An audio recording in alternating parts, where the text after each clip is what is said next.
புதுச்சேரியில் 9 வயது சிறுமி ஆர்த்தி படுகொலை செய்யப்பட்ட வழக்கில் கைது செய்யப்பட்ட கொலையாளி விவேகானந்தன் காலாப்பட்டு மத்திய சிறையில் தற்கொலை செய்து கொள்வதாக நாடகமாடி வருகிறார். அதாவது புதுச்சேரி சோலை நகர் பகுதியைச் சேர்ந்த மைதிலி நாராயணன் ஆகியோரின் இரண்டாவது மகள் ஆர்த்தி. இவர் அங்குள்ள அரசு பள்ளியில் 5ஆம் வகுப்பு படித்து வருகிறார்.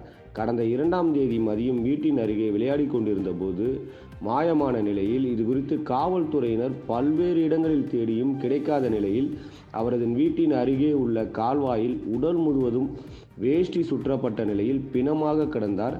விசாரணையில் அவர் பாலியல் துன்புறுத்தலுக்கு ஆளாக்கப்பட்டு படுகொலை செய்யப்பட்டது தெரிய வந்தது. இது புதுச்சேரியில் பரபரப்பை ஏற்படுத்தியது. மேலும் ஆர்த்திக்கு நீதி கேட்டு நாடு முழுவதும் குரல் கொடுத்து வந்தனர். புதுச்சேரியில் பல்வேறு இடங்களில் தொடர்ந்து சாலை மறியல் உள்ளிட்ட போராட்டங்கள், பந்த் ஆகியவை நடைபெற்றது. இந்நிலையில் சிறுமி கொலை வழக்கில் 57 வயதான விவேகானந்தன் மற்றும் 19 வயதான கருணாஸ் ஆகியோர் கைது செய்யப்பட்டு தற்பொழுது காலாப்பட்டு மத்திய சிறையில் அடைக்கப்பட்டுள்ளனர்.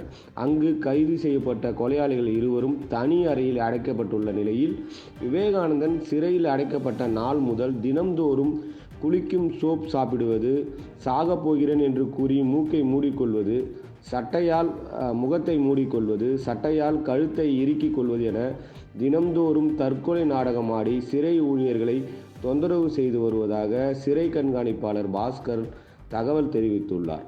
பாதகம் செய்பவரை கண்டால் நாம் பயங்கொள்ளலாகாது பாப்பா, மோதி மிதித்து விடு பாப்பா, அவர் முகத்தில் உமிழ்ந்து விடு பாப்பா. அண்மை செய்திகளை உடனுக்குடன் தெரிந்து கொள்ள இணைந்திருங்கள் இயம்நாடு தொலைக்காட்சியுடன்.